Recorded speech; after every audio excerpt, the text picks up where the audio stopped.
A legacy of love. Read John chapter 13:35 and 1 John chapter 4:21. What do these passages reveal about Satan's challenge against the government of God in the Great Controversy? What do they tell us about the essence of genuine Christianity?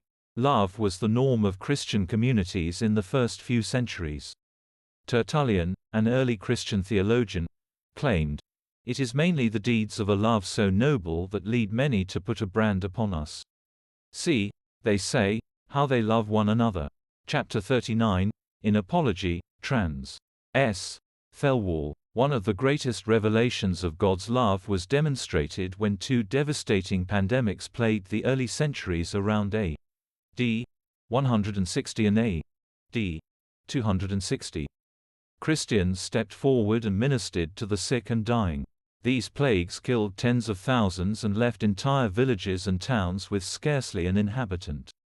The unselfish, sacrificial, caring, loving ministry of Christians made a huge impact on the population. Over time, thousands, and eventually hundreds of thousands, and then millions in the Roman Empire became believers in Jesus during these two epidemics.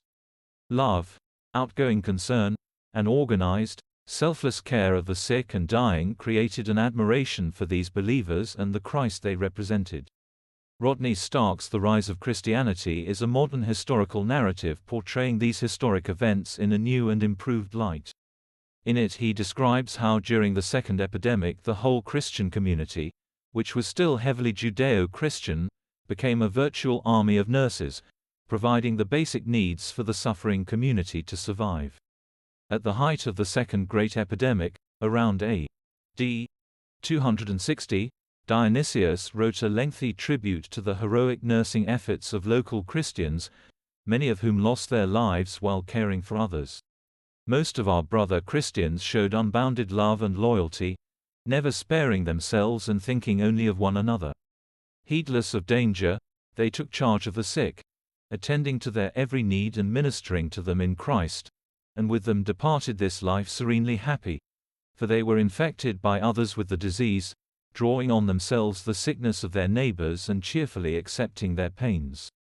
The Rise of Christianity, Princeton, N.J., Princeton University Press, 1996, page 82. I look forward to seeing you here tomorrow. May God bless you and your family.